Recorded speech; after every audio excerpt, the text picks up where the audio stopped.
Paz do Senhor, queridos. A minha voz é amplificada, tá vendo que interessante isso? Glória a Deus. Pensando sobre o que a gente ia meditar hoje, já há bastante tempo que Deus vem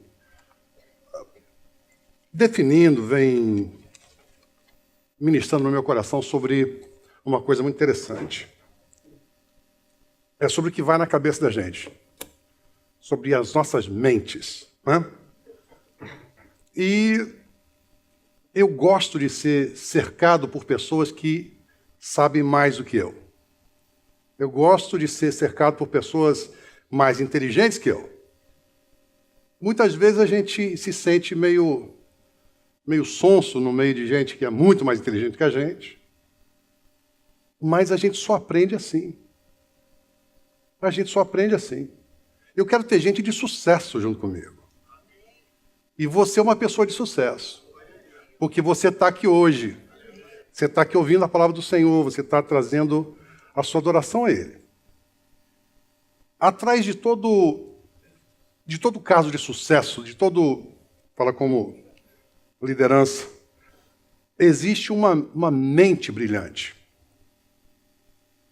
Agora, como que é a nossa mente? A nossa mente, Deus nos conhece, Deus é o autor da vida.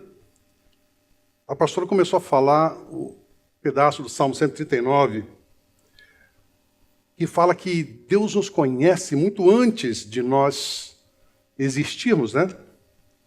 Eu vou ler bastante versículos aqui, então eu quero só que você preste atenção, tá?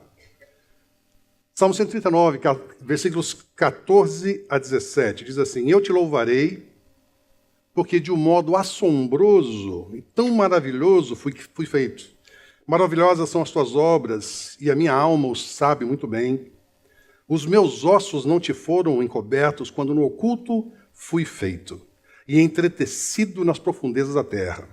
Os teus olhos viram o meu corpo ainda informe, e no teu livro todas essas coisas foram escritas, as quais em continuação foram formadas, quando nem ainda uma delas havia. E quão preciosos me são, ó Deus, os teus pensamentos, quão grandes são as somas deles. Quando a gente recebe autoridade de alguém para fazer alguma coisa, quando a gente recebe, alguém designa a gente para fazer uma coisa, essa pessoa tem que saber mais do que a gente. Ela tem que ter autoridade, ela tem que representar alguém mais alto que a gente. Ela tem que ter mais autoridade para nos dar autoridade para fazer alguma coisa. Está comigo? Para você receber autoridade e ter o direito de exercer aquilo, a pessoa que te deu autoridade, ela tem que ser mais autoridade do que você. Thank you very much. E esse é o nosso Deus. Então eu quero que você entenda, uma das primeiras coisas é a mente de Deus. Deus, se você tem uma mente brilhante, e vários de vocês aqui eu já falei que eu acho você brilhante pra caramba, inteligente pra caramba, e eu não posso ressaltar ninguém, porque senão aqueles que pensam que são brilhantes, eles... Não. Né? Nós temos autoridade nas coisas que a gente fala. Na nossa palavra existe poder de vida e de morte. É um bocado de coisa que eu tenho na minha cabeça. Eu estava falando com a Juliana, eu espero que dê certo. Eu espero que eu consiga fazer começo, meio e fim disso. Amém? Jeremias 29:11 diz assim: Porque eu bem sei os pensamentos que tenho a vosso respeito, diz o Senhor, pensamentos de paz e não de mal, para vos dar o fim que esperais, o fim que desejais. Escuta, quando Deus nos viu ainda informes, Ele já escrevia no livro, já tinha escrito no livro sobre a minha vida, sobre meu começo, meio e fim. Amém? Então Deus tem uma mente que é assim, milhões de anos-luz na nossa frente. Então Ele tem autoridade para me dar uma mente brilhante. Porque Ele tem uma mente brilhante. Não é? Sabedoria, conhecimento. Tiago 1,5. Se alguém de vós tem falta de sabedoria, peça a Deus, que a todos dá liberalmente, e não o lance em rosto e ser-lhe-á dada. Eu comecei a olhar algumas mentes brilhantes, né? Einstein, Thomas Edison, Graham Bell, Steve Jobs, Bill Gates, mais perto da gente aqui. São mentes brilhantes. São pessoas que não pararam com o primeiro erro, são pessoas que não pararam com a primeira derrota, tiveram que dar passos para trás para depois avançar. Muito bem. Pessoas de sucesso. No Evangelho temos Spurgeon, temos William Booth, Smith Wigglesworth, eu sou fã desse cara. Billy Graham, Reinhard Bonnke, né? John Piper, John MacArthur, Chuck Swindoll, tem tantos que são, eu os considero assim, mentes brilhantes. Eles conseguem levar a gente, né, num lugar onde parece que a gente se sente no meio da situação. Agora, Michael Schumacher, eu quero que você pense nessas várias indústrias, vários cenários, né? Michael Schumacher, ele é tímido fora da pista de corrida. Mas põe ele num carro de corrida, o cara é doido. Uma mente brilhante, ele calcula cada coisa. Frank Sinatra, tímido fora do palco. O palco é o lugar onde ele se sente livre. Eu estudei sobre qual hora que a gente toma as decisões mais corretas.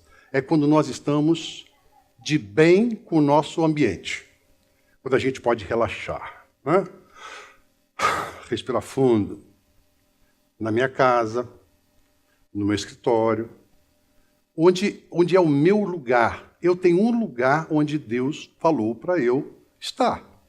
E é nesse lugar onde eu posso dar vazão à minha mente, onde eu posso estudar, onde eu posso procurar coisas novas, onde eu posso crescer. Esses indivíduos, eles tinham que estar sempre no lugar deles, para eles poderem dar vazão ao brilho da sua bright mind, da sua brilliant mind. A gente vai para a Bíblia, tem Pedro, Tiago, Paulo. São mentes brilhantes? São. Agora, você pode virar e falar assim, mas eu não tenho mente brilhante, eu não faço as coisas certas, eu não sei o que eu devo fazer, eu não sei o que eu deveria fazer. Paulo escreveu metade do Novo Testamento e ele fala em Romanos 7,19, porque não faço o bem que quero, mas o mal que não quero, esse eu faço. Então, o indivíduo que tem uma mente brilhante não quer dizer que ele não vai cometer erros, que ele não vai cometer enganos, que ele não vai errar. O pastor Júlio falando sobre o Thomas Edison, 2.000 tentativas para fazer aquele negócio funcionar. Então, se perguntar para ele, 2.000 erros? Não. 2.000 passos para chegar no lugar certo. É uma caminhada, a gente vai aprendendo. E nós temos que aprender com os nossos erros. Cada experiência que Thomas Edison fez não era igual à experiência anterior, não era igual à tentativa anterior. Ele mudava alguma coisa. Não deu certo ali, eu vou tentar mudar, vou fazer alguma coisa diferente. Até que deu certo.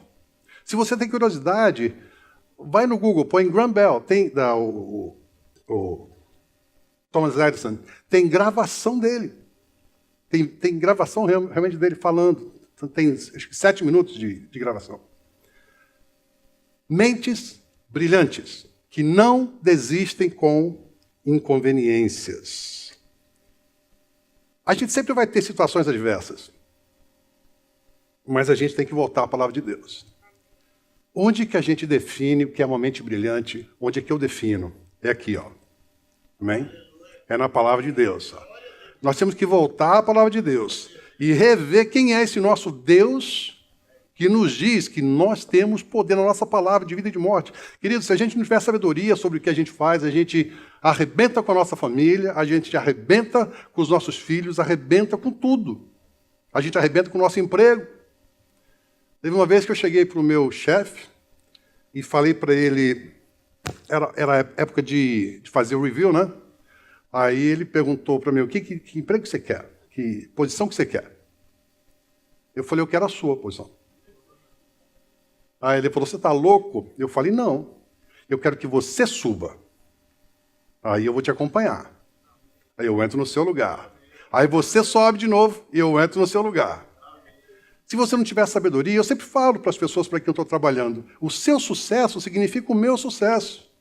Se eu faço um trabalho para você, eu faço um trabalho meia boca, e aí?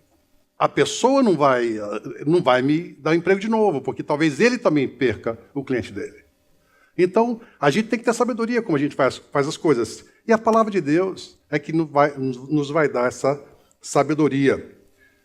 Mentes brilhantes, elas entendem o que acontece à sua volta. Está passando na televisão um documentário sobre o Kobe Bryant. Alguém viu? Alguém está vendo isso? Não? Kobe Bryant foi o atleta mais jovem do NBA, da história. Ele fez coisas fantásticas. A história dele, quando ele tinha 18 anos, ele começou a jogar e se desenvolveu. Teve um jogo onde ele não acertou nenhuma cesta. Aí ele falou que ele ficou frustrado, ele já estava no NBA, ficou frustradíssimo. Aí ele foi para casa, quando todo mundo foi deitar, ele foi para o high school e conhecia o cara que fazia a limpeza de noite, pediu para poder entrar e ele ficou treinando no basquetebol a noite inteira. Ele falou assim, eu precisava me consertar.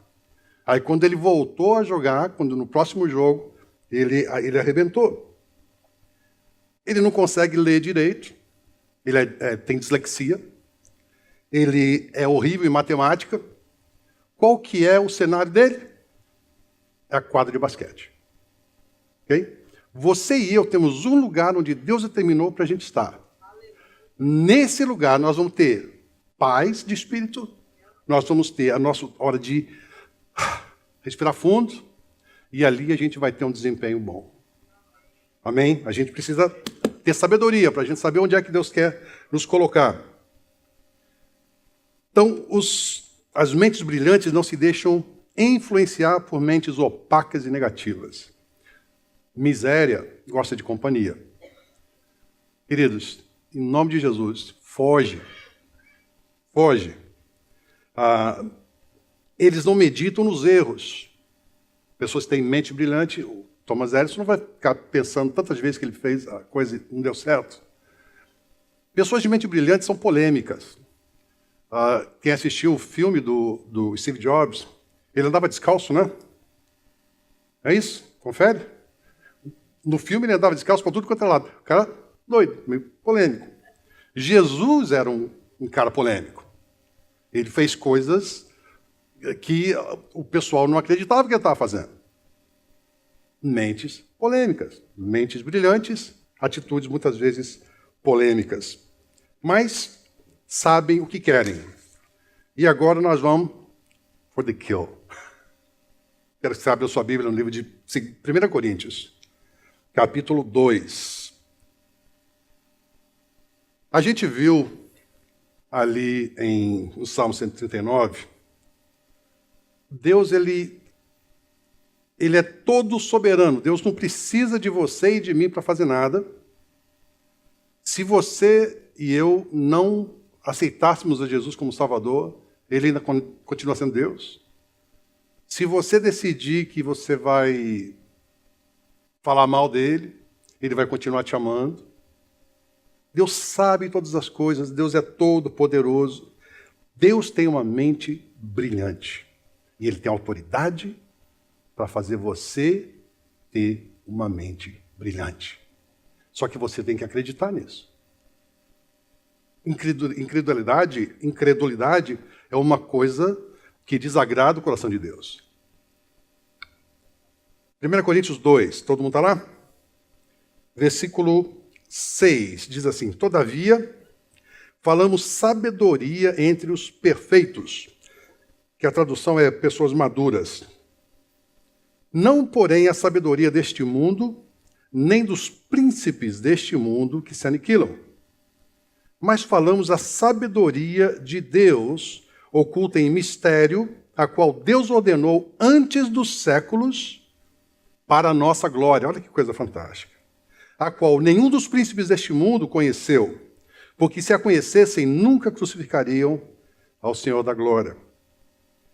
Versículo 9, mas como está escrito, as coisas que o olho não viu, e o ouvido não ouviu, e não subiram ao coração do homem, são as que Deus preparou para os que o amam.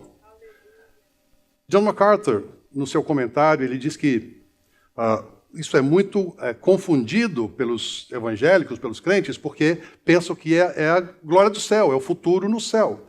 Quando, na realidade, isso é a sabedoria. Essas palavras, elas vêm de Isaías 64:4 e são incorretamente pensa-se que se refere ao céu, né? Mas ela se refere à sabedoria que Deus tem preparado para os crentes.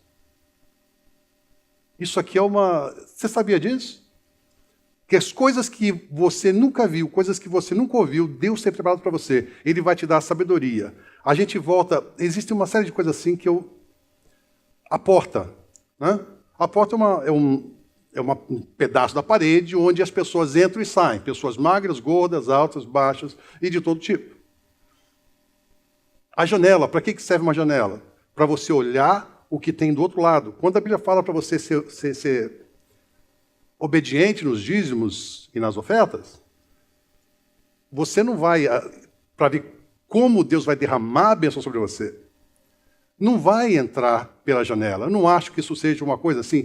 O que Deus ele faz, ele te revela, ele te dá o conhecimento para você ver o que é que está preparado para você.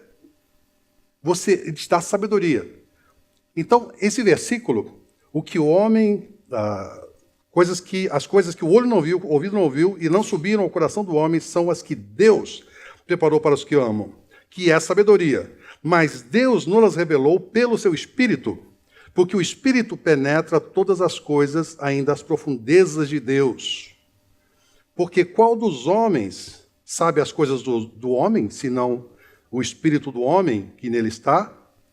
Assim também ninguém sabe as coisas de Deus, senão o Espírito de Deus. Mas nós não recebemos o Espírito do mundo, mas o Espírito que provém de Deus, para que pudéssemos conhecer o que nos é dado gratuitamente por Deus. Tiago 1,5, se alguém tem falta de sabedoria, peça a Deus e ser-lhe-á dada. Versículo 13, as quais também falamos, não com palavras de sabedoria humana, mas com as que o Espírito Santo ensina, comparando as coisas espirituais com as espirituais. Ora, o homem natural não compreende as coisas do Espírito de Deus, porque lhe parecem loucura. E não pode entendê-las, porque elas se discernem espiritualmente. Tudo que acontece conosco no natural, ele afeta o espiritual. Tudo que acontece no espiritual, ele toca no nosso natural. Amém? Nós somos seres espirituais. Existe uma batalha no mundo espiritual pela sua vida e pela minha, 24 horas por dia.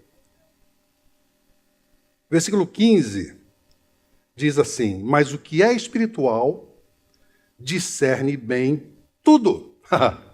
É aqui essa sabedoria que Deus quer que você tenha, que eu tenha. É nesse lugar que Deus nos espera para nos revelar as coisas que Ele tem. O que é espiritual discerne bem tudo. E ele de ninguém é discernido. Uma mente brilhante geralmente é uma mente polêmica. Não é bem discernido. Versículo 16. Porque quem conheceu a mente do homem... Não. Quem conheceu a mente do Senhor para que possa instruí-lo? E a última frase do capítulo 2. Mas nós temos a mente de Cristo. Você queria a prova de que você tem uma mente brilhante? Pois está aqui. Nós temos a mente de Cristo. E nós temos que viver como quem acredita nisso. Porque Ele quer que nós estejamos no nosso, onde? No nosso lugar de conforto. Se eu tenho a mente de Cristo, queridos, onde eu vou discernir tudo. Eu vou discernir tudo, porque o Espírito Santo vai estar comungando com o meu espírito, porque é o espírito que ele soprou. Nós temos uma parte dentro de nós, sobre dízimos e ofertas, nós temos uma parte dentro de nós. A Bíblia diz que quando o homem morrer, parte fica, mas uma parte ele coleta. O espírito volta a Deus que o deu. Homens como Nero, como Hitler, como esses malucos aí, quando eles morreram, o espírito da vida deles, a vida deles, o espírito deles volta a Deus que o deu. Então, as coisas a gente tem que discernir. O nosso discernimento, no mundo as pessoas falam em intuição, né? Sexto sentido. Sabe o que é isso? É o Espírito Santo falando direto no seu espírito. Aí você fala assim, não sei de onde que veio esse pensamento. Pensei um pensamento que eu não sei como é que eu pensei. O Espírito Santo de Deus, ele revela para você. Ele revela as intimidades de Deus. Deus não quer um relacionamento, ele quer ter intimidade com você. Glória a Deus. Agora, se Deus tem uma mente brilhante e ele nos fez semelhante a ele, Paulo fala, nós temos a mente de Cristo. Você está vendo que isso aqui é um overkill? Isso aqui é várias vezes esse negócio sendo repetido para que a gente entenda, acredite e viva. Paulo fala aos Efésios 2:10, porque somos feitura sua, criados em Cristo Jesus para as boas obras, as quais Deus preparou para que andássemos nela. Queridos, você não tem como fugir disso. Nós somos obra das mãos de Deus, nós somos filhos, nós somos semelhantes, nós somos co-herdeiros. E nós temos a mente de Cristo. Quem conheceu a mente do Senhor para que possa instruí-lo? Mas nós temos a mente de Cristo. Muito bem. Qual é o ponto? Muitas vezes a gente se sente inadequado. Fala assim, não, eu tenho uma mente brilhante, como é que eu posso pensar tanta besteira? Eu tenho uma mente brilhante, como é que eu posso errar tanto?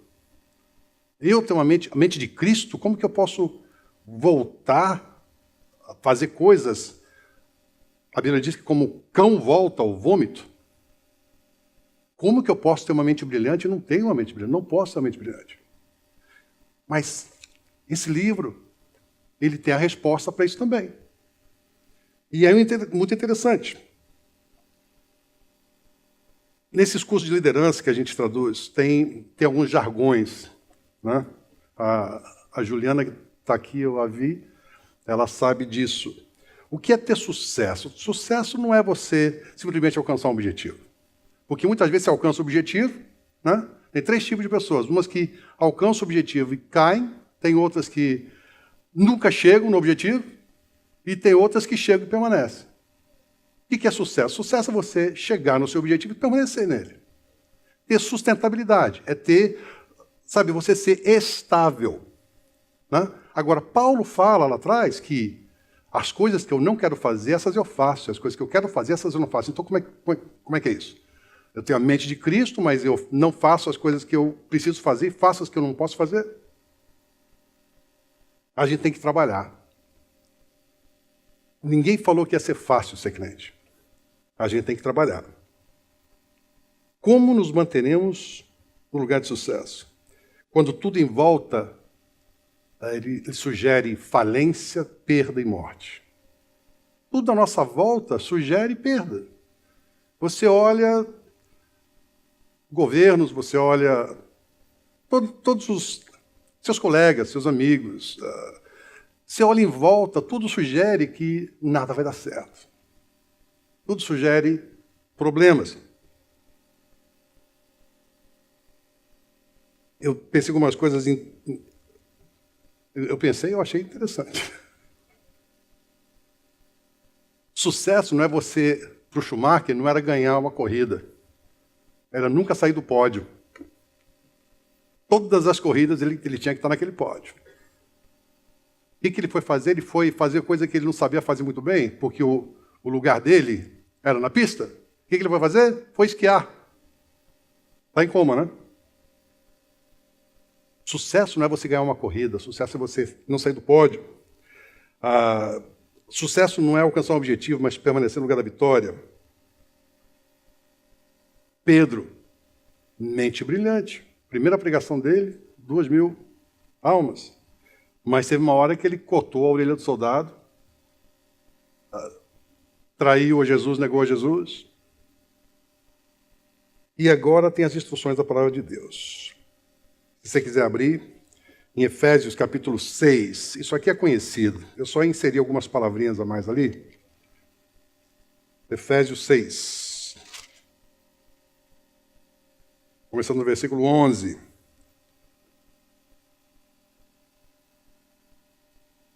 Diz assim: revesti-vos de toda a armadura de Deus, para que possais estar firme contra as astutas ciladas do diabo. Queridos, não acredite que o diabo é besta. Que as coisas que ele faz para você são só assim para você parar um pouquinho e depois continuar. Ele quer te matar. Ele veio para roubar, matar e destruir. E as coisas que ele faz para nos tirar do trilho, elas são sérias. Elas são sérias.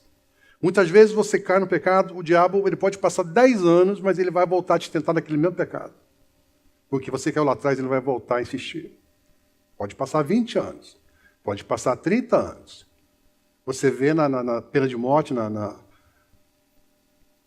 nas prisões americanas, tem gente que fez um crime 30, 40 anos atrás. E vão pagar o preço por aquilo.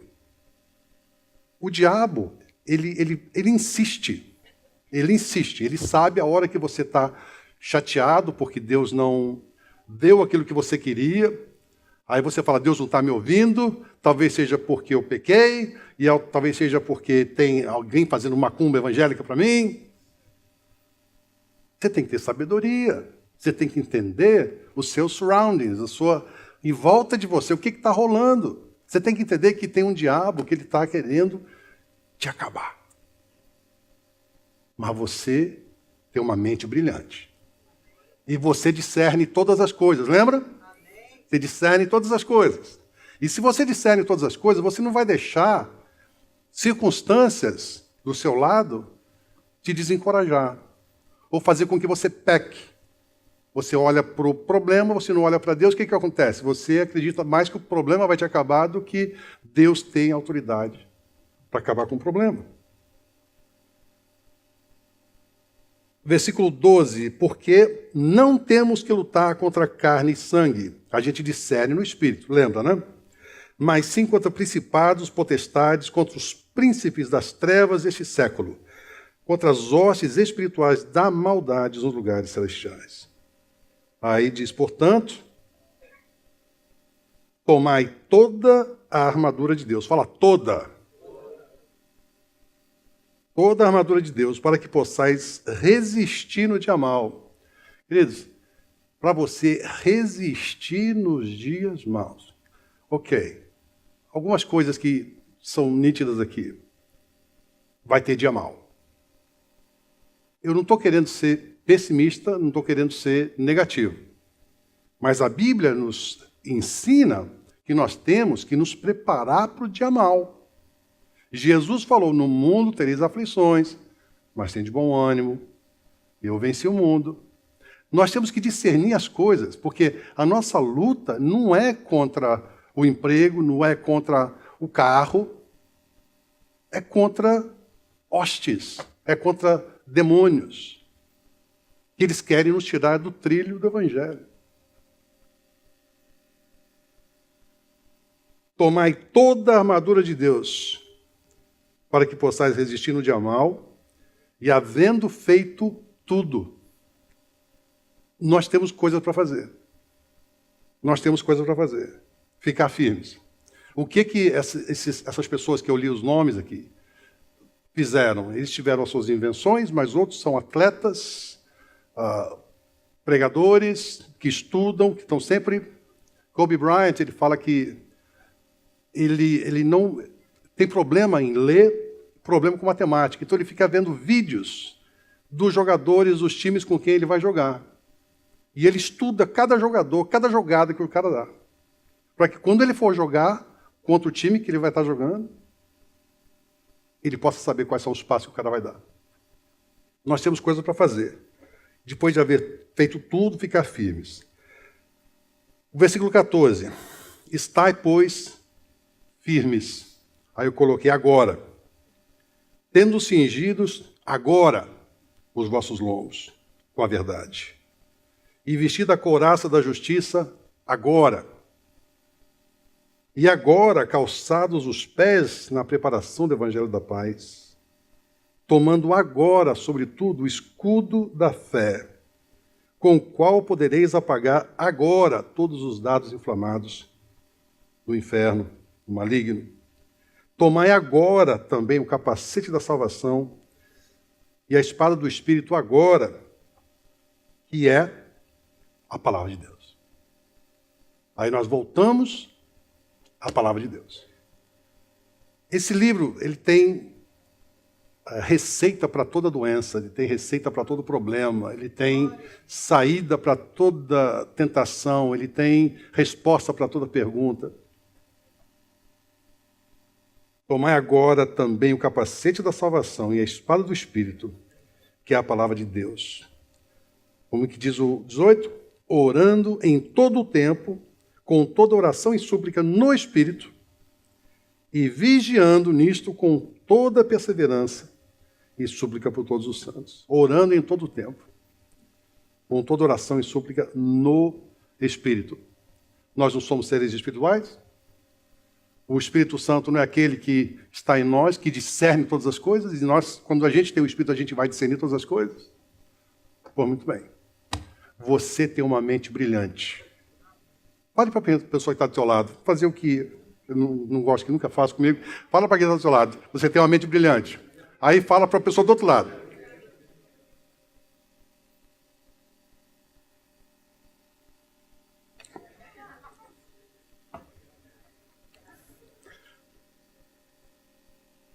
Eu ouvi uma música, tem uma música nova na Z88, o que é uma coisa que a gente gosta quando aparece música nova, né, na Z88.3. Today, como que é? Today is the first day, não, of the rest of my life, of the best of my life. Sim, mas the day or... Hoje é o dia, ou o melhor dia do resto da minha vida. Resto é rest e melhor é best. Então eles fazem esse trocadilho. Então, hoje é o dia, melhor dia do resto da minha vida. É mais ou menos isso, né? Me confundi. Né?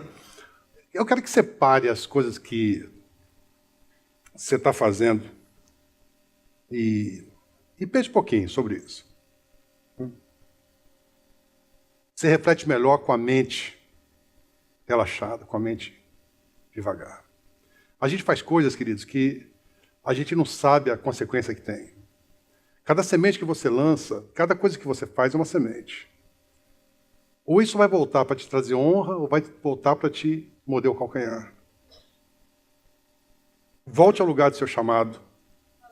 Deus predeterminou um lugar para você estar. Uma coisa para você fazer.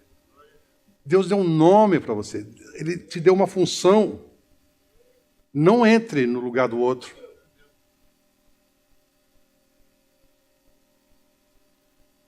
Você tem a mente de Cristo. O Espírito Santo dentro de você e a armadura, capacete para cobrir a sua mente, a mente de Cristo, escudo da fé. Amém? Busque isso e viva como vitorioso, porque você é um vitorioso. A primeira vitória nossa foi na fecundação, né? Milhões, né, bispo? Quantos milhões? Pastor Emerick? Quantos milhões? 6 milhões? 6 milhões. E fui eu que ganhei. A primeira coisa que eu ganhei na vida foi a minha vida. Glória a Deus. Senhor Deus, nós Te louvamos, Pai, pela Tua presença. Te louvamos, Senhor, pelo louvor que tivemos, porque o Senhor se revelou, se manifestou aqui, Pai. Eu peço que o Senhor venha abençoar cada um aqui agora. No nome do Senhor Jesus. Hoje é dia de ceia. Mas antes da gente ministrar a ceia, eu queria que todo mundo fechasse os olhos. A gente tem coisas para fazer. Então, eu vou dar a oportunidade para você fazer uma coisa que, se você nunca fez, Deus, Ele espera que você faça.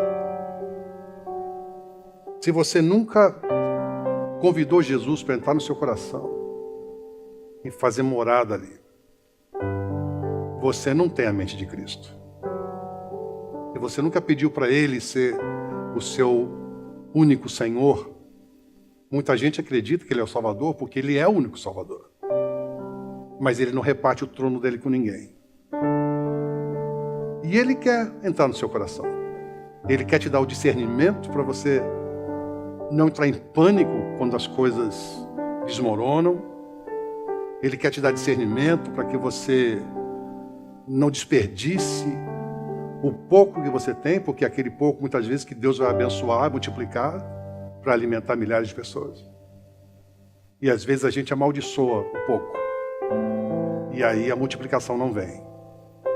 Deus é um Deus de multiplicação. E Ele quer multiplicar as bênçãos na tua vida. Mas primeiro de tudo, você tem que ter a mente de Cristo para poder discernir as coisas. Eu queria fazer um convite. Se você está aqui hoje, não é coincidência, não existe coincidência. Você está aqui porque Deus trouxe você aqui. E se você quer ter a mente de Cristo, você convidar Jesus para entrar no seu coração e fazer morada ali, eu queria que você levantasse a sua mão. Ninguém vai constranger você. Mas eu queria poder orar com você. Se você quer convidar Jesus para entrar no seu coração, fazer morada nele, você quer ter a mente de Cristo e você não tem, levante a sua mão, faz um sinal para mim, deixa eu orar por você. Glória a Deus. Pode abaixar a mão. Deus é maravilhoso. E Ele tem tantas coisas preparadas para a gente. Ele tem uma vida eterna, Ele tem muita coisa. Tem mais alguém que gostaria de convidar Jesus para entrar no coração? E na sua mente, no seu corpo, e na sua vida, na sua casa, no seu trabalho, no seu carro? Mais alguém, queridos?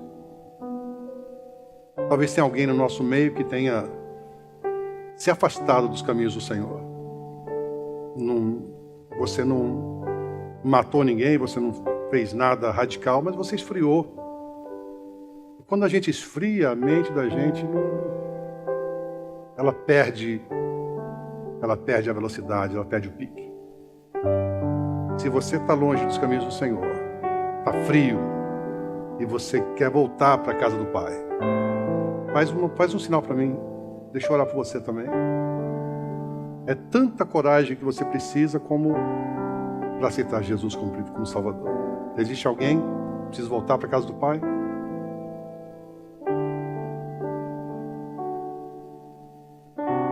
Glória ao nome do Senhor. Eu quero que a igreja fique de pé por um momento.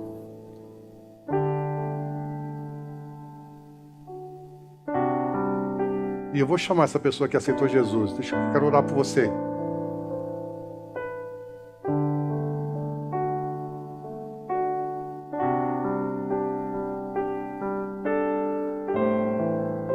Fez uma viagem longa para conhecer o Senhor Jesus aqui. Glória a Deus. Glória a Deus. Eu vou fazer uma oração. Eu quero que a igreja inteira ore comigo. Repita comigo. Você também. Querida?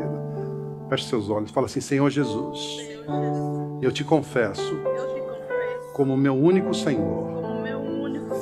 Te entrego a minha vida, a minha mente, o meu corpo, a minha família, a minha casa, o meu emprego, a minha saúde.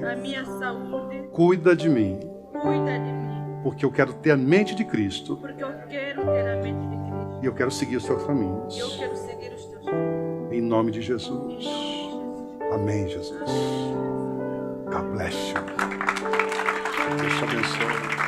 Deus te abençoe. Podem sentar, queridos. Tem festa no céu hoje. Glória ao nome do Senhor. Mente de Cristo. Interessante isso. É muito mais, tem muito mais do que isso. Eu quero que você pense nisso depois.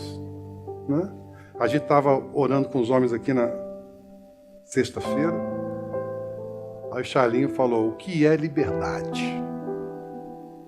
O que é liberdade? Você já pensou nisso? O que é liberdade? Realmente. É um bocado mais do que você poder ir e vir para onde você quiser. Liberdade. Paulo e Silas estavam presos, mas eles estavam livres. Eles cantavam. O que é liberdade? O que é ter a mente de Cristo? É pensar como ele pensa. É ver as coisas como ele vê. Jesus não entrava em pânico com nada. Salmo 139. O nosso livro, a nossa história já foi escrita. Nós estamos seguindo uma jornada onde Deus começa do fim e volta. É como se ele tivesse rewinded, né? Voltado o filme todo. Só que a gente está vivendo. E se a gente, com a mente de Cristo, a gente acreditar que tem a mente de Cristo, nossa história vai ser muito mais gostosa de escrever. Glória a Deus.